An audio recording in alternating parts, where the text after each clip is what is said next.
So today we are going to start our new series of lectures about the local and humoral control of blood flow by the tissues. So the series of lectures is about the mechanisms, the methods that are used by the tissues to control their blood flow. So in this series of lectures, we will be basically focusing on the local mechanisms and the humoral mechanism. Local mechanisms basically act at the level of tissues, at the level of brain, at the level of heart, at the level of kidneys, at the level of liver, at the level of that specific tissue. And humoral control is basically with the help of some substance is released in the blood, and that substance is basically coming and acting on the tissue and control the blood flow to the tissue. So basically it's all about control of the blood flow by the tissues. So it's very much important that we focus on this by the tissues, that the heart heart is basically pumping the blood, and the blood vessels is taking the blood to different organs like brain, the heart, the kidney, liver, skin, and all the organs of the human body. But how these organs control their own blood flow, and how they locally and humorally control their blood flow. So that's the purpose of these series of lectures. So, to begin with, one of the most fundamental principles of the circulatory function is the ability of of each tissue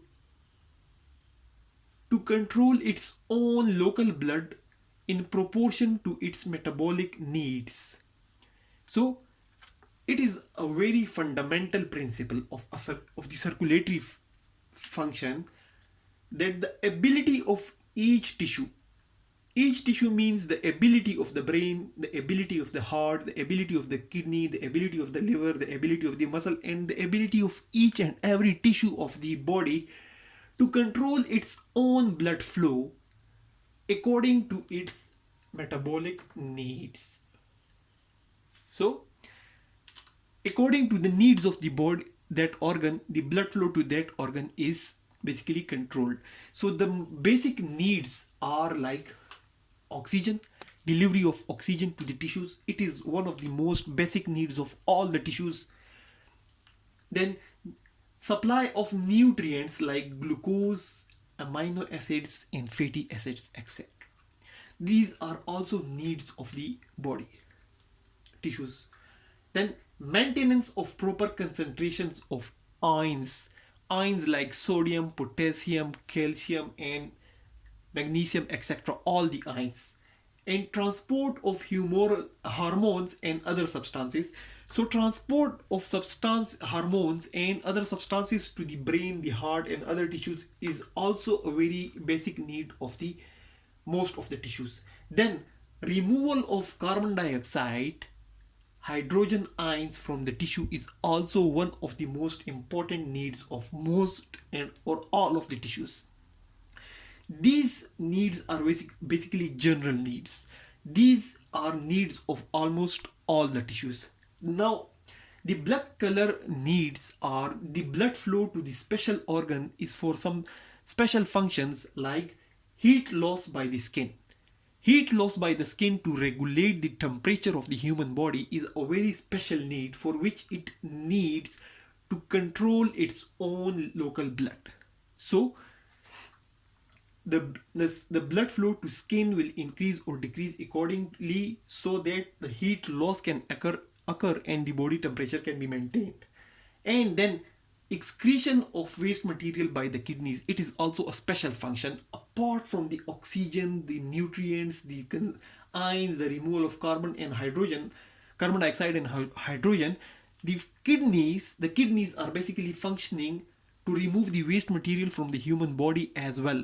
So that's also a very important need of the body for which it needs to control its own blood flow. So to conclude, the most of the tissues in the human body has some basic needs, and to fulfill that needs, that tissue basically control its own blood flow to itself according to that needs. So most of the tissues has some basic needs like supply of oxygen, supply of nutrients like glucose, amino acid, fatty acids, maintenance of proper ions, and removal of carbon dioxide. But some of the body organs have some special needs like heat loss by the skin or excretion of waste material by the kidneys. So now to prove that most of the human tissues in the human body, they control their blood flow according to their need, we have mentioned the percentage of blood that is going to different tissues of the human body. So to see, the human brain is basically taking about 14% of the whole blood. 14% of the blood that is present, of all the blood that is present in the human body, it is going to brain. 14% of all the blood. 4% of the blood is going to the heart. It is for the requirements of the heart. Otherwise all the blood is being pumped by the heart. So it's this 4% is just for the requirement of the heart muscles itself, because heart is not only pumping the blood, but uh, it it has its own needs as well. So that 4% is for its own needs. Then 22% of the blood by the kidneys. Liver requires about 27% of the blood, 15% by the muscles, and 0.5% by the adrenal glands. Now you see, the blood is not evenly distributed. It is not like 100% divided by all the blood equally. It's not equal. Somewhere it's more, like for the liver the percentage is 27%, but for the adrenal glands it 0.5%. it's it's according to the size of the organ and the needs of the organ, and the ability of that specific tissue to control its own blood. That is why the amount of blood that is flowing to each and every organ is different. Now if you see the amount of blood going to different organ per ml per minute, milliliter per minute, it's about 700 to the brain. 700 ml per minute blood is going to the brain, and it's about 1350, like 1350 ml per minute blood is going to the liver, and 25 ml per minute and 25 ml per minute blood is going to the adrenal gland. But if we see blood, milliliter of blood per minute per 100 grams, if we see it, if we consider it according to 100 grams of that tissue, then the supply of blood to the kidney and supply of blood to the adrenal gland is very much high.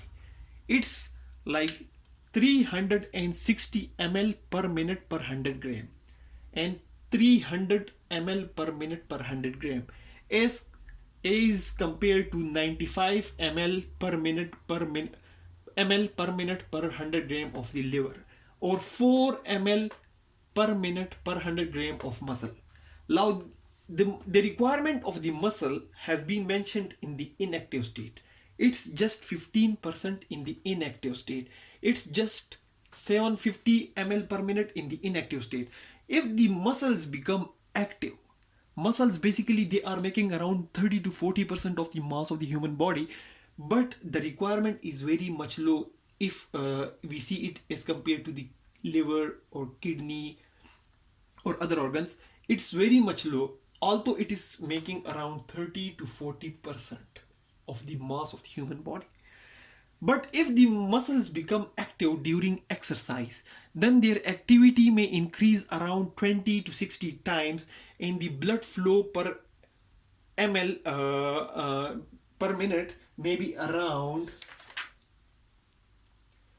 16,000.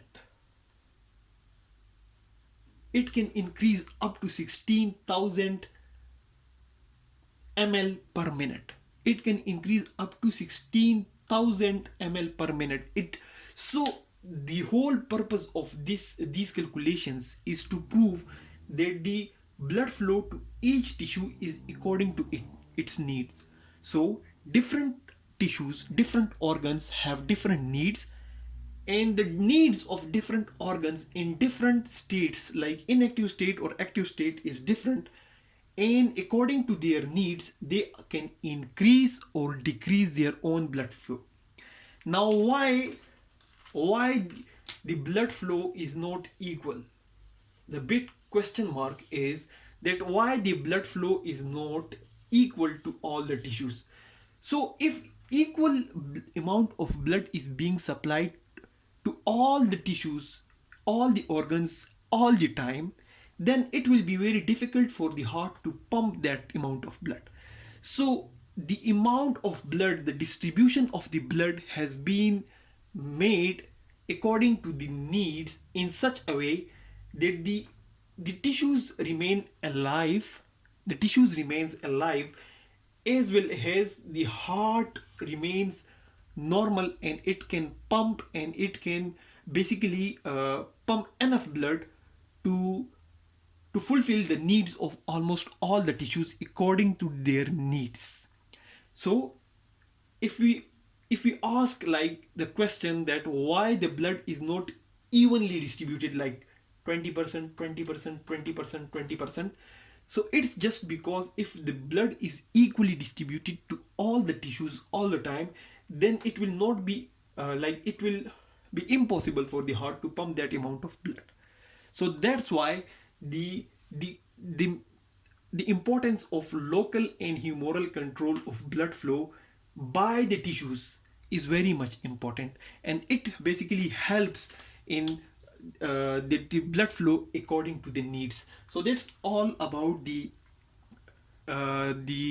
introduction to the local and humoral control of blood flow by the tissues. And in the next lecture we will be discussing the mechanisms, the different types of methods by which the different organs, different tissues can maintain or increase or decrease the amount of blood flow to them. Thanks a lot for watching the video.